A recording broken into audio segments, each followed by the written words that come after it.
আসসালামু আলাইকুম।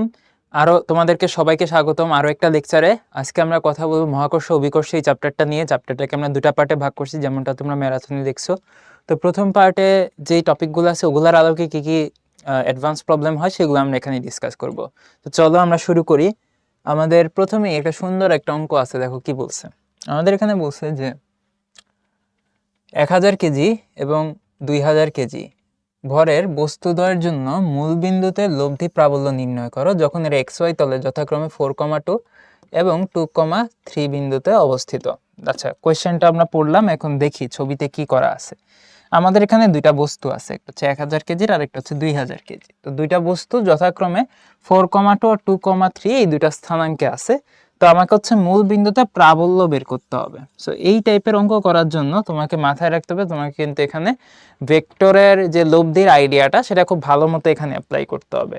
আর এখানে ঝামেলাটা হচ্ছে, চিন্তা করে দেখো, এই যে সি বস্তুটা, আমরা তো মূল বিন্দুতে প্রাবল্য বের করতে চাই। সো যেই বিন্দুতে প্রাবল্য বের করতে চাই মনে মনে আমরা সেই বিন্দুতে একটা 1 কেজি ভরের বস্তু রাখি, এবং 1 কেজি ভরের বস্তুটাকে এই সি আর বি কিভাবে কোন দিকে কত বলে টানতেছে সেগুলা বের করি। তাহলে দেখো 1 কেজি বলের বস্তুটাকে আমাদের এই সি এই বরাবর টান দিবে, বা ওর নিজের দিকে টান দিবে, এই দিকে একটা টান দিবে, ঠিক আছে না? তাহলে 1 কেজি ভরের বস্তুটা একটা টান খাচ্ছে সি এর দিকে, সি ওকে টানতেছে। আবার এই যে বিও কিন্তু 1 কেজি ভরের বস্তুটাকে টান দিবে ওর নিজের দিকে, এই দিকে টান দিবে। তাহলে দুইজন দুই দিকে টানতেছে, কত হচ্ছে লব্ধিটা কত বের করতে হলে আগে তোমাকে যেটা করতে হবে সেটা হচ্ছে এই টানটাকে যদি আমি E1 ধরি আর এই বলটাকে যদি আমি E2 ধরি, প্রথমে এদের মান বের করতে হবে। দেন তোমাকে যেটা করতে হবে এই মধ্যবর্তী কোণটা বের করতে হবে। যদি বের করে ফেলো তাহলে তুমি সেখান থেকে লব্ধি প্রাবল্য বের করতে পারবা। বাট এটা একটা লং প্রসেস হয়ে যাবে। শর্ট প্রসেসে আমরা যেটা করতে পারি সেটা হচ্ছে আমরা এই E1 এর ভেক্টর ফরম্যাট বের করতে পারি, E2 এর ভেক্টর ফরম্যাট বের করতে পারি। দেন আমরা সিম্পলি যেটা করব এই দুটাকে যোগ করে দিব, দ্যাট ইজ E হবে বা লব্ধি ভেক্টর E হবে E1 vector plus E2 vector. তাহলে আমরা এখানে E1 ভেক্টরটা বের করব, দেন E2 ভেক্টরটা বের করব। দেখো E1 ভেক্টরটা কত হবে। E1 ভেক্টর বের করতে হলে প্রথমে E1 ভেক্টরের মান বের করতে হবে। E1 ভেক্টরের মান কত ভাইয়া? মানটা হচ্ছে, দেখো E1 এর মানটা কত, কোন একটা বিন্দুতে প্রাবল্যের ইকুয়েশন কি, gm/r², তাই না? এটাই তো ইকুয়েশন। তাহলে এখানে আমরা দেখি জি কত, জিটাকে আমরা যেমন আছে তেমন রেখে দিব, জিটাকে আমরা পরে বসাবো, জি ইন্টু এম এর মান কত, এখানে 2000 কেজি, 2000 আর স্কয়ার কত, এখানে দেখো 0 থেকে তুমি 2,3 পয়েন্টে বস্তুটা অবস্থান করতেছে। তাহলে এই বিন্দু থেকে এই বস্তুটার দূরত্ব কত, 0 পয়েন্ট থেকে 2,3 পয়েন্টের দূরত্ব। তাহলে এই দূরত্বটা এখানে কত হবে, এই দূরত্বটাকে আমরা ধরে নিচ্ছি হচ্ছে r1। তাহলে r1টা কত, r1টা হবে √2², যেহেতু 2,3 পয়েন্ট, 2² + 3², দ্যাট ইজ √13। তাহলে এইটাকে যদি আমি R1 চিন্তা করি, এটা হবে √13 এর square, that is G into 2000/13। এটা ইউনিটটা কি হবে, নিউটন পার কেজি, ঠিক আছে?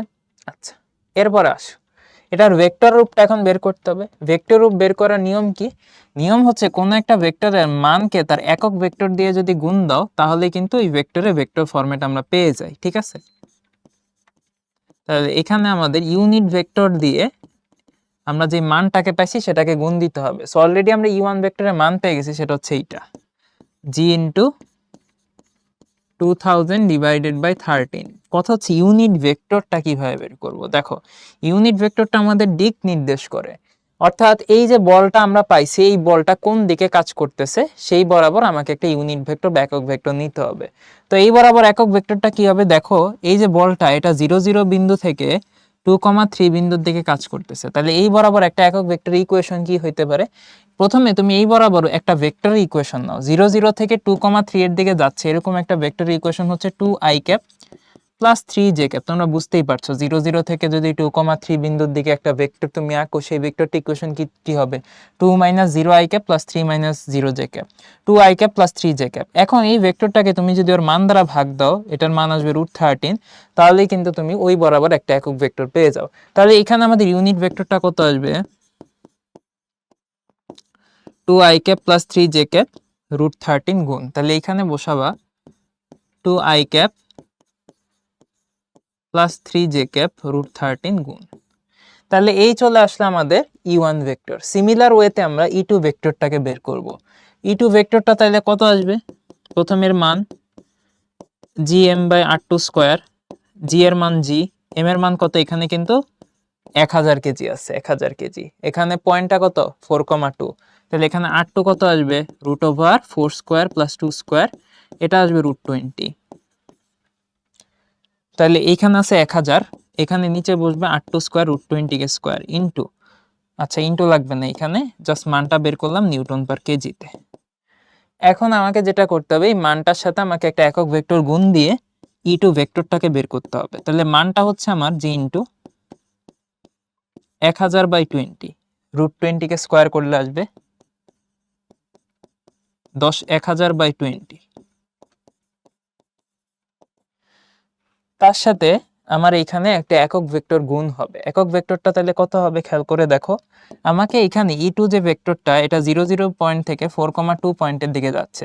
তাহলে এই বরাবর তুমি যদি একটা ভেক্টর কনসিডার করো, ভেক্টরটা হইতে পারে 4i cap plus 2j cap. এটাকে যদি তুমি এর মান দ্বারা ভাগ করে দাও, দ্যাট ইজ √20 দিয়ে ভাগ করে দাও, তুমি ওই বরাবর একটা একক ভেক্টর পাবা। তাহলে এখানে একক ভেক্টরটা কত আসবে? 4i cap plus 2j cap √20 দিয়ে ভাগ করে দিলাম। তাহলে এই চলে আসলো আমাদের আনসার। তাহলে এইখানে আমাদের আনসারটা টোটালি কত আসে?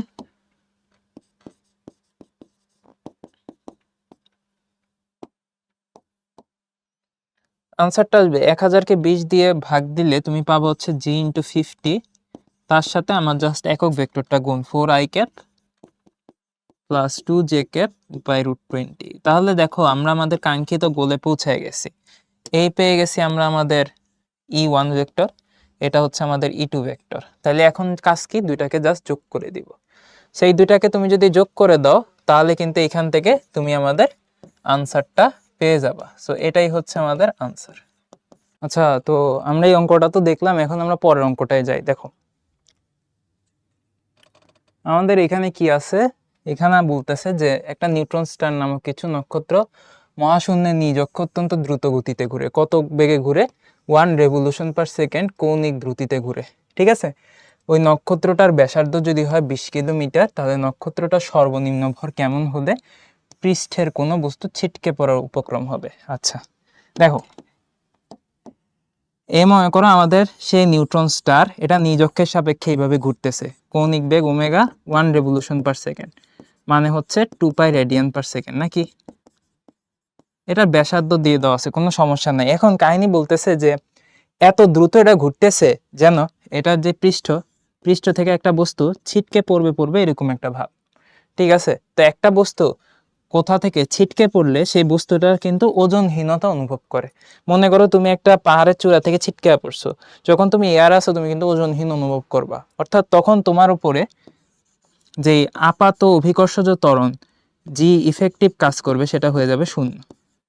ঠিক আছে, সো এই বস্তুটা ধরে নিলাম পৃষ্ঠে আছে। সো আমাদের নক্ষত্রটা এত স্পিডে ঘুরতেছে যে এই বস্তুটা মনে করতেছে সে ছিটকা যাবে। যদি এরকম ছিটকা যায়, ওর উপর অভিকর্ষজ ত্বরণটা হবে শূন্য। ঠিক আছে, এখন কোন একটা নক্ষত্রের উপর পৃষ্ঠে অবস্থানরত একটা বস্তু অভিকর্ষ ত্বরণের ফর্মুলা কি? নক্ষত্রটা যেহেতু ঘুরতেছে, ঘূর্ণনের একটা প্রভাব এখানে আছে। ইফেক্টিভ সেই অভিকর্ষজ ত্বরণের ফর্মুলাটা হয় জি মাইনাস ওমেগা স্কোয়ার আর কজ স্কোয়ার ল্যামডা।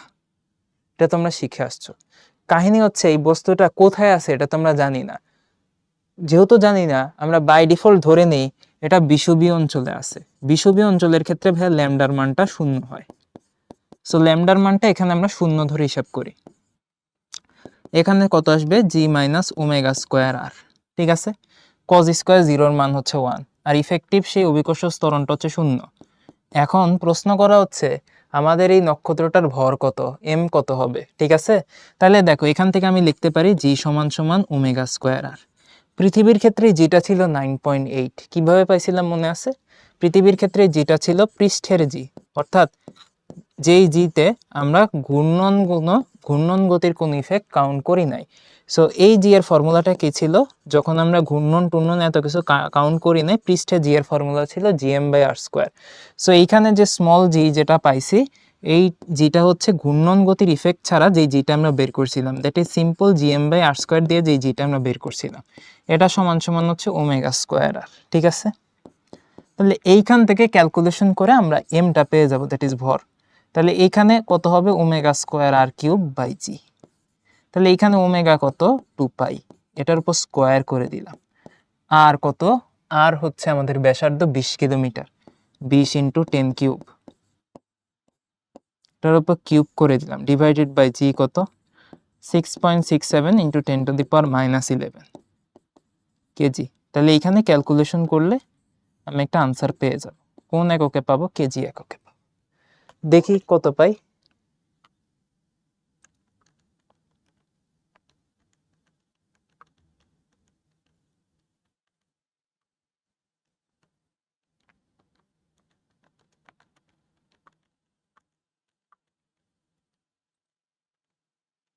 তাহলে এইখান থেকে আনসার আসতেছে 4.73 × 10⁻24।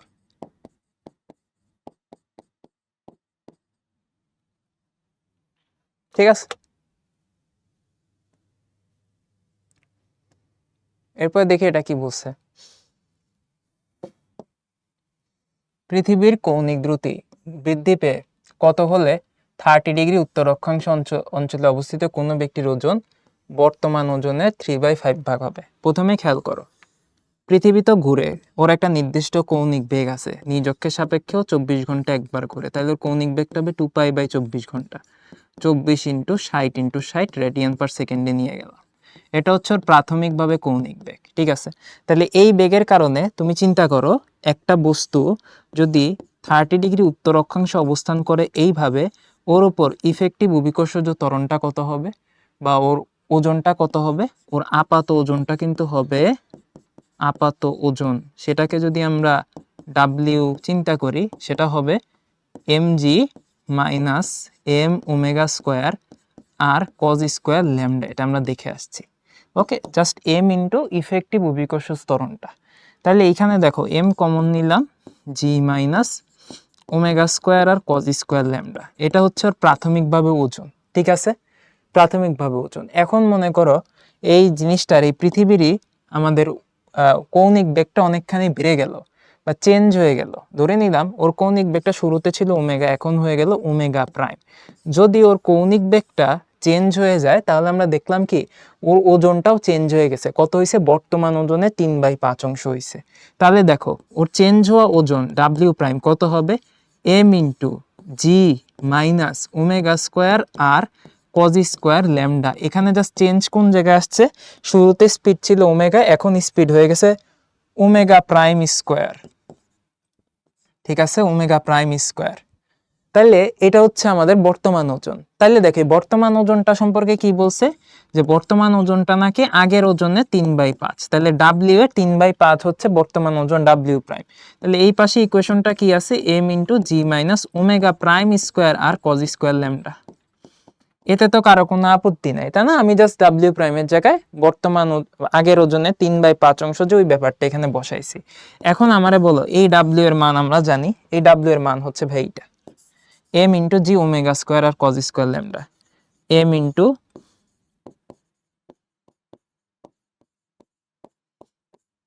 এইটা। ঠিক আছে, তার সাথে গুণ হবে কত, 3/5 সমান সমান m × g - ω² আর cos² ল্যামডা। ঠিক আছে, এখানে ω' হবে এটা। তাহলে এই পাশে যা ছিল ডান পাশে তাই লিখছি, বাম পাশে জাস্ট W এর জায়গায় আমি ইকুয়েশনটা বসাইছি। তো যদি তাই বসাই, এখানে খেয়াল করে দেখো, এখানে m আর m কাটাকাটি যাবে, গেল। এরপরে কি কি যাবে একটু খেয়াল করে দেখো, এই পাশে আমার থাকতেছে g - ω² আর cos² ল্যামডা, এই পাশে আমার আছে g - ω'² আর cos² ল্যামডা। এখানে একটা 3/5 আছে। এখন তোমার কাজ হচ্ছে সবগুলার মানটা বসায় দেওয়া। যেমন ওমেগার মানটা তোমরা জানো 2π/24 ঘন্টা। ঠিক আছে, আর এর মানটা তোমরা জানো, পৃথিবীর ব্যাসার্ধ 6.4 × 10⁶।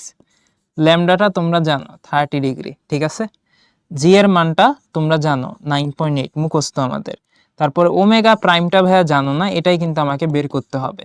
আর এর মানটা ভাইয়া জানো, ল্যামডার মানটাও জানো। তাহলে সব ইকুয়েশনে তুমি সবকিছু জানো, শুধুমাত্র ওমেগা প্রাইমটা তোমার অজানা, এটা আমরা এখন বের করব।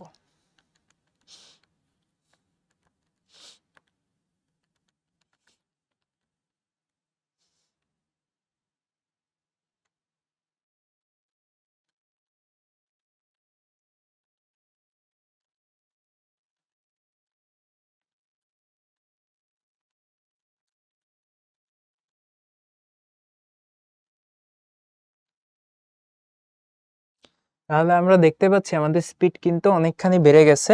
কৌণিক দ্রুতিটা আমি যদি এখানে ক্যালকুলেশন করি, এটা মোটামুটি আসতেছে 9.05 × 10⁻⁻⁴ রেডিয়ান পার সেকেন্ড। ঠিক আছে, তাহলে এইখানে আমাদের কৌণিক বেগটা কিন্তু অনেকখানি বেড়ে গেছে। আমরা যদি এটা একটু কম্পেয়ার করতে চাই, আমাদের শুরুতে কৌণিক বেগটা কত ছিল, সেটা ছিল হচ্ছে শুরুতে কৌণিক বেগটা ছিল এটা 7.27 × 10⁻⁵, আর এখনকার কৌণিক বেগ কত আসতেছে 9 × 10⁻⁴। তাহলে এটা কত গুণ হচ্ছে একটু দেখি।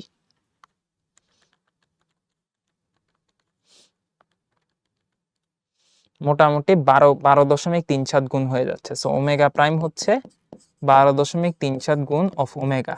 তাহলে দেখো কৌণিক বেগ মোটামুটি 12.37 গুণ যদি হয়, তাহলে কিন্তু আমরা এই ঘটনা অবজার্ভ করব। সো এইখানে জাস্ট ক্যালকুলেশনটা তোমরা একটু চেক করে নিও, তাহলেই হবে। ওকে, আমরা হচ্ছে তাহলে পরের অঙ্কটায় যাই। এইখানে দেখো কি বলছে, আমাদের এখানে বলছে যে একটি সমবাহু ত্রিভুজের তিনটি শীর্ষে চিত্রের ন্যায় স্মল এম এবং ক্যাপিটাল এম ভরে তিনটি ক্ষুদ্র গোলক রাখা আছে। ত্রিভুজটির কেন্দ্রে M4 ভরের একটি বস্তু এমনভাবে স্থাপন করা হলো যেন এর উপর লব্ধি মহাকর্ষীয় বলটা শূন্য হয়। তাহলে M4:M এটার ভ্যালু কত জানতে চাচ্ছে, আর M4 এর ভর দ্বিগুণ করা হলে এর উপর লব্ধি আকর্ষণ বলটা কত হবে, এটা বের করতে বলতেছে। ঠিক আছে, তাহলে এইখানে একটু খেয়াল করে দেখো, আমাদের এখানে কিন্তু মানে সিস্টেমটা খুব সুন্দরভাবে ছবিটা আঁকা আছে। তো কোশ্চেনে বলছে M4 আর ক্যাপিটাল এম এর অনুপাতটা কত হবে। তো দেখো এইখানে আমাদের M4 বস্তুর উপর লব্ধিটা কত শূন্য। M4 বস্তুকে টানতেছে কে কে, এই M টানতেছে, এই M টানতেছে, এই ক্যাপিটাল এমও টানতেছে, তাই না? আচ্ছা, ক্যাপিটাল এম টানতেছে। আচ্ছা, তাহলে এইখানে বেসিক্যালি অনুপাতটা হচ্ছে M:, ক্যাপিটাল এম এর হবে, M:, ক্যাপিটাল এম এর। যাই হোক, তাহলে তিনজন তিন দিকে টানতেছে, টানগুলা কত আমরা একটু দেখি। এইখানে দেখো এটা কিন্তু একটা সমবাহু ত্রিভুজ। তো সমবাহু ত্রিভুজের ক্ষেত্রে আমাদের ঠিক মধ্যবিন্দু, যেটা একদমই মাঝখানে যে বিন্দুটা ভর কেন্দ্র, আমরা বুঝতেই পারতেছি। ঠিক আছে, একদম ত্রিভুজের কেন্দ্র বা ভর কেন্দ্র। সো ভর কেন্দ্র থেকে বিপরীত শীর্ষগুলোর একটা নির্দিষ্ট দূরত্ব আছে। এই দূরত্বটা তোমরা মাথায় রাখবা, সেটা হচ্ছে 2a/√3। এই দূরত্বটাও কত, 2a/√3। এই দূরত্বটা কত, 2a/√3। আমরা এটাকে সংক্ষেপে আর ধরলাম, আর। তো তাই যদি ধরি, এখানে একটু খেয়াল করে দেখো, এখানে কিন্তু আমাদের একটা দূরত্ব আছে, নির্দিষ্ট দূরত্ব আছে। তো যেহেতু এখানে আমার নির্দিষ্ট একটা দূরত্ব আছে, এখানে আমরা কি করতে পারবো, এইখানে কিন্তু আমরা আমাদের মহাকর্ষ বলটা বের করতে পারবো। তাহলে এইখানে M4 কে টানতেছে আমার এই দিকে, কত বলে টানতেছে, সেটা হচ্ছে G(m4)/r², এই মানে টানতেছে। আবার দেখো আমাদের এইখানে এ টানতেছে এই দিকে, কত মানে টানতেছে G(m)(m4) কত, r²। এইখানে দেখো কি টানতেছে, ক্যাপিটাল এম টানতেছে, কত বলে টানতেছে দেখো, G(m)(m4)/r²। তাহলে এইখানে দেখো তিনজন কিন্তু তিন দিকে তিনটা বলে টানতেছে। ঠিক আছে, এই হচ্ছে আমাদের মধ্যখানের M4 বস্তুটাকে তিনজন তিন দিকে টানতেছে। তাহলে আমাকে বলছে কোশ্চেনে যে লব্ধি বলটা কত, শূন্য। এখন আমারে বলো তো, এই যে তিনটা ফোর্স তিনজন তিন দিকে টানতেছে, একটা ফোর্স আমি যদি সুন্দর করে দেখে, একটা ফোর্স হচ্ছে এই দিকে, আরেকটা ফোর্স হচ্ছে এই দিকে, আরেকটা ফোর্স হচ্ছে এই দিকে। এই দুইটা ফোর্সের ভিতরে মজার ব্যাপার হচ্ছে, এই বামের যে ফোর্সটা এটার মানও Gmm4/r², ডানের যে ফোর্সটা এটার মানও Gmm4/r²। সো এটাকে আমরা F ধরলে এটাকে আমরা F বলতে পারি। আর উপরের দিকে যে ফোর্সটা সেটা হচ্ছে Gm(m)(m4)/r², সো এটাকে আমরা F1 ধরতে পারি। এখন একটু খেয়াল করলে দেখবা, এই তিনটা ফোর্সের ভিতরে একটা সুন্দর রিলেশন আছে। তিনটা ফোর্সই কিন্তু পরস্পরের সাথে 120 ডিগ্রি কোণে আছে। কিভাবে ভাইয়া? তুমি চিন্তা করো, সমবাহু ত্রিভুজ না, এই অ্যাঙ্গেলগুলো কত 60 ডিগ্রি, এই অ্যাঙ্গেলগুলো হচ্ছে 60 ডিগ্রি। তাহলে এই যে আমাদের ছোট্ট অ্যাঙ্গেলটা টিক চিহ্ন দিলাম এটা 30, এই যে ছোট্ট অ্যাঙ্গেলটা টিক চিহ্ন দিলাম এটা 30। যদি এই দুইটা 30 হয় ভাইয়া, 30 যোগ করলে কত হয় 60। তাহলে 180 থেকে 60 বাদ দিলে কত হবে? সেটাই হবে আমাদের এই অ্যাঙ্গেলটা, ক্রস চিহ্ন দিছি। তাহলে ক্রস চিহ্ন হলে অ্যাঙ্গেলটা কত হবে? এটা 30, এটা 30, ক্রস চিহ্ন অ্যাঙ্গেলটা হবে 120। সিমিলারলি এই অ্যাঙ্গেলটা হবে 120, এই অ্যাঙ্গেলটাও হবে 120। আমি যদি তোমাকে এখানে ভিজুয়ালাইজ করে দেখাইতে চাই, ব্যাপারটা অনেকটা এইরকম। এই ছিল আমাদের M4, তিনজন তিন দিকে টানতেছিল, একজন উপরের দিকে, একজন উপরের দিকে, আরেকজন এই দিকে, আরেকজন এই দিকে। এই বলটা F, এই বলটা F, উপরের দিকের এই বলটা হচ্ছে F1, ঠিক আছে না? আচ্ছা, তাহলে এই প্রত্যেকটা অ্যাঙ্গেলই কত? 120। এটা 120, এটা 120, এটা 120। এখন আমারে বলো, প্রত্যেকটার মধ্যে অ্যাঙ্গেল যদি 120 হয়, আমরা কি জানি কখন এদের লব্ধি শূন্য হবে? আমরা শিখে আসছি না, যদি তিনটা বল বা তিনটা ভেক্টর পরস্পর 120 ডিগ্রি কোণে ক্রিয়া করে এবং তাদের মান যদি সমান হয়, তাহলেই তাদের লব্ধি সমান হবে। দ্যাট মিনস আমরা বুঝতে পারতেছি এই যে স্মল f1, সরি এই যে ক্যাপিটাল F1 আর এই যে F আর এই যে F, এই যে তিনটা ভেক্টর, এই তিনটা ভেক্টরের মান অ্যাকচুয়ালি কি হবে? সমান হবে। কারণ মান সমান হইলেই তাদের মধ্যবর্তী কোণ যেহেতু 120, তাদের লব্ধিটা শূন্য হবে। সো এখান থেকে আমরা বলতে পারি F1 সমান সমান F। তো যদি F1 সমান সমান F হয়, এখান থেকে আমরা কি লিখতে পারি? আমাদের F1টার ভ্যালু কত ছিল? G capital M M4 by R square. আর স্মল f এর ভ্যালু কত ছিল? G small m M4 by R square. তাহলে দেখো R স্কোয়ার কাটা, G G কাটা, M4 কাটা, এইখান থেকে ক্যাপিটাল M এর মান পেয়ে যাব স্মল m এর সমান। তাহলে এটাই কিন্তু স্মল m এর সাথে ক্যাপিটাল M এর রিলেশনশিপ। সেটা কি ভাই? অনুপাতটা কিন্তু এখানে জাস্ট 1:1। ওকে, M4 এ ভর দ্বিগুণ করা হলে লব্ধি আকর্ষণ বল কত হবে? দেখো ভাইয়া, এইখানে কিন্তু দিন শেষে আমরা কি দেখতেছি? M4 এর কোনো ইফেক্টই এখানে নাই। তুমি M4 এখানে যাই দাও না কেন, এটা লব্ধি আকর্ষণ বল কিন্তু চেঞ্জ হবে না। কারণ তোমাকে আমি সিম্পলি বলি, M4 এর উপর লব্ধি আকর্ষণ বল ধরে নাও হচ্ছে ক্যাপিটাল F। এখন ক্যাপিটাল F কে আমরা লিখতে পারি না M4 ইন্টু E, যেখানে E হচ্ছে এই M4 বস্তুটা যেই বিন্দুতে আছে ওই বিন্দুর মহাকর্ষীয় প্রাবল্য, লিখতেই পারি। তাইলে এখন চিন্তা করো, F কখন শূন্য হয়? F তো শূন্য হয়ে যাচ্ছে, আমরা দেখতেছি ওর উপর আকর্ষণ বল। কখন শূন্য হবে? যখন এই E, দ্যাট ইজ প্রাবল্যটা শূন্য হবে। প্রাবল্যটা শূন্য হওয়ার কারণে এখানে Fটা শূন্য হয়। M4 তো আর শূন্য হইতে পারবে না, তাই না? কাজেই তুমি আমাকে বলো, M4 এর মান যদি ধরো শুরুতে ছিল 2 কেজি, এখন 2 থেকে 4 করো, কোনো লাভ হবে? দিন শেষে E যদি শূন্য থাকে, F শূন্য হবে। এবার তুমি M4 এর মান 2 কেজি, 4 কেজি, 500 কেজি যা মন চায় করো, কোনো আপত্তি নাই। সো এটা একটু মাথায় রেখো যে M4 এর ভর দ্বিগুণ করা হলেও লব্ধি আকর্ষণ বলের কোনো চেঞ্জ হবে না, ঠিক আছে? এরপরে আমরা দেখি আরো কি অঙ্ক আছে। আমাদের এখানে বলতেছে যে কোন একটি স্থানে ক্রিয়াশীল মহাকর্ষ ক্ষেত্র দেওয়া আছে, অর্থাৎ এইখানে এটা হচ্ছে আমাদের ই ভেক্টর। মূল বিন্দুতে 2 কেজি ভরের উপর ক্রিয়াশীল বলটা নির্ণয় করতে বলছে। তাহলে দেখো, আমাদের এখানে একটা ক্রিয়াশীল বল বের করতে বলছে। আমরা জানি ভরকে যদি মহাকর্ষীয় প্রাবল্য দিয়ে গুণ দিই তাহলে ক্রিয়াশীল বল পেয়ে যায়। তাহলে এইখানে আমাদের মূল বিন্দুতে 2 কেজি ভরের বস্তুর উপর ক্রিয়াশীল বলটা কত হবে?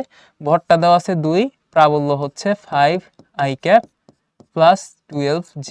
সো এখানে তুমি যদি ক্যালকুলেশন করো পেয়ে যাবে হচ্ছে 10i ক্যাপ প্লাস হচ্ছে 24j ক্যাপ। ক্যালকুলেশন করলে তুমি নিউটন এককে এখানে আনসারটা পেয়ে যাবে। এরপরে দেখো, 0 বিন্দু থেকে 2 কেজি ভরকে 12.5 বিন্দুতে নিয়ে আসতে মহাকর্ষ বল দ্বারা কৃত কাজ কত? অর্থাৎ এই যে আমাদের এখানে প্রাবল্যটা কিন্তু কোশ্চেনেই দেওয়া ছিল, সেটা কত? 5i cap plus 12j cap, তাই না? তো এই প্রাবল্যটা ছিল। এখন আমি করব কি, এই প্রাবল্য থাকাকালীন 0 পয়েন্ট থেকে 12.5 পয়েন্টে আমাদের 2 কেজি ভরের বস্তুকে কি করে নিয়ে আসবো? সুন্দর করে নিয়ে আসবো। তাহলে এইখানে আমাদের কতটুকু কাজ করতে হবে? সো এইখানে তোমাকে যদি আমি স্থানাঙ্কটা এঁকে দেখাই, এই হচ্ছে ওয়াই অ্যাক্সিস, এই হচ্ছে আমার এক্স অ্যাক্সিস। এইখানে একটু খেয়াল করে দেখো, এই হচ্ছে আমার 0 বিন্দু। 0 বিন্দু থেকে আমি যাব কোথায়? 12.5 বিন্দুতে। এখন এইখানে আমাদের একটা মহাকর্ষীয় ক্ষেত্র কাজ করতেছে, সেটার ভ্যালু হচ্ছে 5i ক্যাপ 12j ক্যাপ, তাই না? তাহলে এটা কিরকম হইতে পারে? 5i cap 12j cap. আচ্ছা, 12,5 বিন্দুতে নিব, তাই না? তাহলে এক্স স্থানাঙ্কটা বড়, ওয়াই স্থানাঙ্কটা একটু ছোট দিই, এইটা হচ্ছে 12,5। আর এখানে আমাদের একটা প্রাবল্য কাজ করতেছে কিভাবে, 5i ক্যাপ 12j ক্যাপ, ঠিক আছে। তো প্রাবল্যটা আমি এইভাবে ধরে নিলাম যে এইরকম একটা মহাকর্ষীয় প্রাবল্য আমাদের এখানে কাজ করতেছে, যেটার ভ্যালু হচ্ছে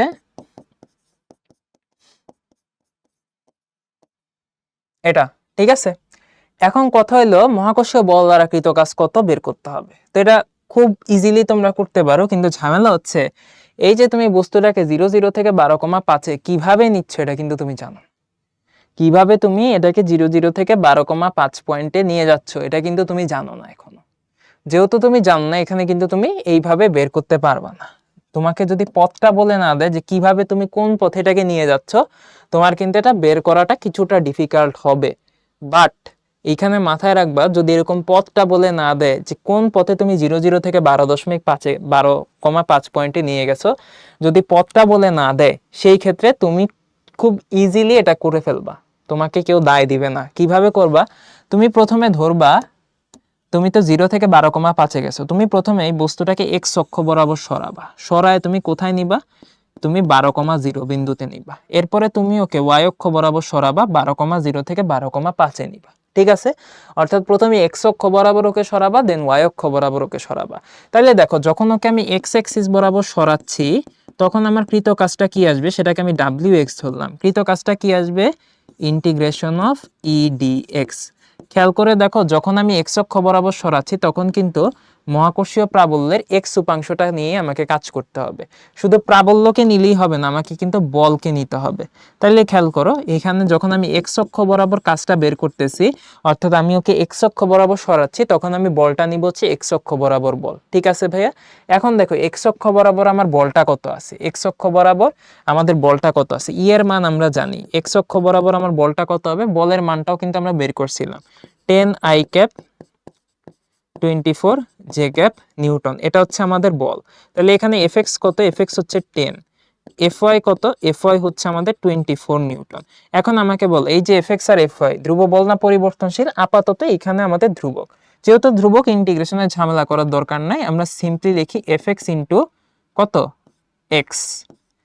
এক্সটা কি এখানে এক্স অক্ষ বরাবর সরণ, তাহলে এক্স অক্ষ বরাবর সরাইছি কতটুকু, 0 থেকে 12তে নিছি, এক্স এর মান হবে 12। তাহলে এইখানে এফ অফ এক্স কত, 10, এক্স এর মান হচ্ছে 12, গুণ করলে আসবে 120 জুল।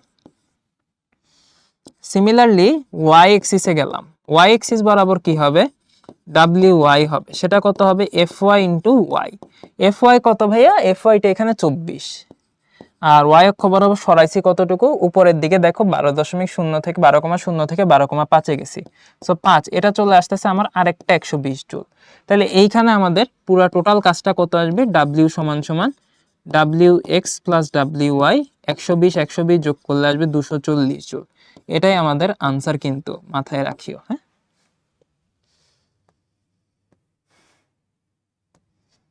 মহাকর্ষীয় বিভব দেওয়া আছে কোন জায়গার, বলতেছে অরিজিনে 500 গ্রাম ভরে বস্তুর উপর বল কত। সো মাথায় রাখবা, বিভব যখন দেওয়া থাকবে তুমি সেখান থেকে প্রাবল্য বের করতে পারবা। কিভাবে, আমাদের গ্রেডিয়েন্ট তোমরা পড়ছো, প্রাবল্য হচ্ছে বিভবের নেগেটিভ গ্রেডিয়েন্ট। তাহলে এইখানে আমরা গ্রেডিয়েন্টটা বের করি, তাহলে প্রাবল্য বের হয়ে যাবে। নেগেটিভ গ্রেডিয়েন্ট, গ্রেডিয়েন্ট কেমনে লেখে, del del x i cap plus del del y j cap plus del del y k cap del del z k cap. এইটার সাথে গুণ হবে হচ্ছে আমাদের ভি। ভিটা কত ভাইয়া, 20 into x plus y, that is 20x plus 20y। তুমি যদি সিম্পলি এটার গ্রেডিয়েন্টটা বের করো তাইলে কত পাবা, দেখো এখানে তুমি পাবা হচ্ছে ডেল ডেল এক্স, ওটার সাথে তোমার 20x আর 20y ডিফারেন্সিয়েশন, তাহলে এটা হবে 20i cap. Del del Y করলে পাবা তুমি 20j ক্যাপ, আর কে ক্যাপের জন্য কিছুই পাবা না। সো এটা হচ্ছে আমাদের ই। ই যদি পাও তুমি এখন এখান থেকে বল পেয়ে যাবা। বলটা কত, এফ সমান সমান হচ্ছে এম ই। এম কত ভাইয়া, 200 গ্রাম মানে 0.2 কেজি।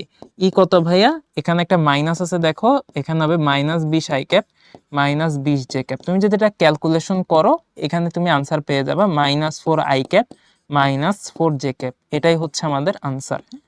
Answer okay. তাহলে প্রথমে ই বের করব, দেন ফোর্সটা বের করব। অনেকটা স্থির তড়িতের সাথে মিল আছে কিন্তু। এই কোশ্চেনটা দেখো, খুব মজার একটা কোশ্চেন। তোমাকে এখানে একটা ই দেওয়া আছে, 3 কেজি ভরে বস্তুকে 3y + 2x = 5 রেখা বরাবর 1,1 পয়েন্ট থেকে -5,5 পয়েন্টে নিতে কৃত কাজ বের করো। সো এইখানে কিন্তু পথটা বলে দিছে যে কোন পথে তুমি ওকে 1,1 থেকে -5,5 পয়েন্টে নিবা। সো পথটা একটু খেয়াল করো, এই হচ্ছে আমাদের y অক্ষ, এই হচ্ছে x অক্ষ। আমরা আসি হচ্ছে 1,1 বিন্দুতে, যাব হচ্ছে -5,5 বিন্দুতে, -5,5 বিন্দুতে এইখানে যাব। তাহলে খেয়াল করে দেখো আমাদের সংযোগকারী সরল রেখাটা হচ্ছে এইরকম। তাহলে এটা হচ্ছে আমাদের পথ, ঠিক আছে। তাহলে পাথের একটা ইকুয়েশন আমরা বের করতে পারি। পাথ ইকুয়েশনটা কিরকম, বা সরল রেখার ইকুয়েশনটা কিরকম, দেখো আমরা 1,1 বিন্দু থেকে -5,5 বিন্দুতে যাচ্ছি। কোন ইকুয়েশন দিয়ে যাচ্ছি বা কোন পথে যাচ্ছি? 3y + 2x = 5 রেখা দিয়ে যাচ্ছি। তাহলে আমাদের পাথের ইকুয়েশনটা এখানে দেওয়া আছে, 3y + 2x = 5। সো আমরা এই পথ ধরে 1,1 বিন্দু থেকে -5,5 বিন্দুতে যাচ্ছি। এখন এই যে পাথটা আছে, ঠিক আছে, আমরা এক কাজ করি, আমরা ইচ্ছা করে মনে হলো আচ্ছা এই পাথের স্লোপটা কত হইতে পারে, এই পাথটা তো একটা সরল রেখা, এটা স্লোপ কত? তোমরা জানো স্লোপ সমান হচ্ছে -y/x, অর্থাৎ নিয়মটা হচ্ছে -y এর কোএফিসিয়েন্ট ডিভাইডেড বাই x এর কোএফিসিয়েন্ট, তাই না? তাহলে এইখানে কত আসবে? আচ্ছা আমি মনে একটু ভুল হয়েছে, স্লোপটা আমরা ম্যাথটা আমার এক্সাক্ট মনে নাই, সো আমি হচ্ছে স্লোপটা ম্যানুয়ালি বের করি।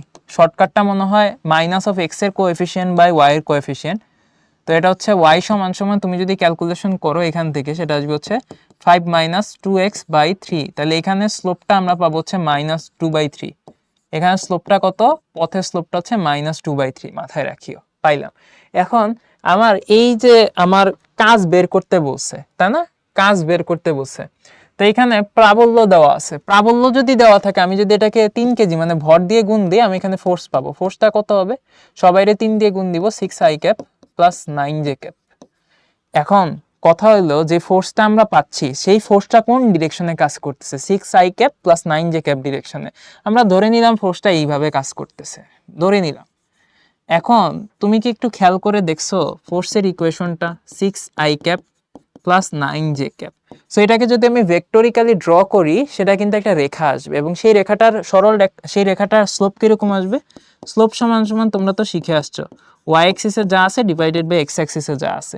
সো এখানে দেখো y অ্যাক্সিসে আছে কিন্তু j ক্যাপের সহগ 9, আর x অ্যাক্সিসে আছে কিন্তু i ক্যাপের সহগ 6। তাহলে এখানে কত আসতেছে? 3/2। সো এই যে আমি এখানে ফোর্স যেটা আঁকছি না, এই ফোর্সটার যে ডিরেকশন, সেই ডিরেকশনের স্লোপটা কত? 3/2। তাহলে দেখো এখানে কিন্তু আমরা দুইটা স্লোপ পাচ্ছি। একটা স্লোপ কিসের স্লোপ? এটা হচ্ছে আমাদের পথের স্লোপ, স্লোপ অফ পাথ। আর এটা কি আমাদের পাথ অবলিক ডিসপ্লেসমেন্ট। আর এইটা কি আমাদের স্লোপ অফ ফোর্স। এখন তুমি একটু দেখো ডিসপ্লেসমেন্টের স্লোপ আর ফোর্সের স্লোপ দুইটার ভিতরে সুন্দর একটা রিলেশনশিপ আছে। সেটা কি? ডিসপ্লেসমেন্টের স্লোপটাকে যদি আমি m1 ধরি আর ফোর্সের স্লোপটাকে যদি আমি m2 ধরি, দুটাকে গুণ করে দেখো কত আসে? m1, m2, এটা চলে আসবে -1। অর্থাৎ আমরা বুঝতে পারতেছি যে ফোর্স আর ডিসপ্লেসমেন্ট এরা আসলে একটার একটার সাথে লম্ব, যার কারণে এদের দুইটা স্লোপের গুণফল হচ্ছে -1। সো আমরা এখান থেকে বুঝতে পারতেছি ফোর্স আর ডিসপ্লেসমেন্ট, যেটাকে আমরা s ধরতে পারি, এই দুইটা পরস্পর লম্ব। যদি এরা লম্ব হয়, বলো তো এখানে কাজটা কত হবে? 0।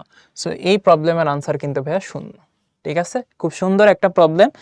এই ধরনের প্রবলেম কি একটু প্রথম দেখায় তোমরা পারবা না, বাট একটু প্র্যাকটিসের ভিতরে রাখলে সিমিলার টাইপ যদি পরীক্ষায় দাও, যদি রেয়ার পসিবিলিটি, সেই ক্ষেত্রে তোমার অ্যাপ্রোচ করতে সুবিধা হবে, বা অ্যাটলিস্ট তুমি অন্যদের চাইতে কিছুটা আগায় থাকবা। সো আমাদের আজকের ক্লাস মোটামুটি এই পর্যন্তই ছিল। নেক্সট পার্টে সবার সাথে আবারও দেখা হবে। আল্লাহ হাফেজ, আসসালামু আলাইকুম।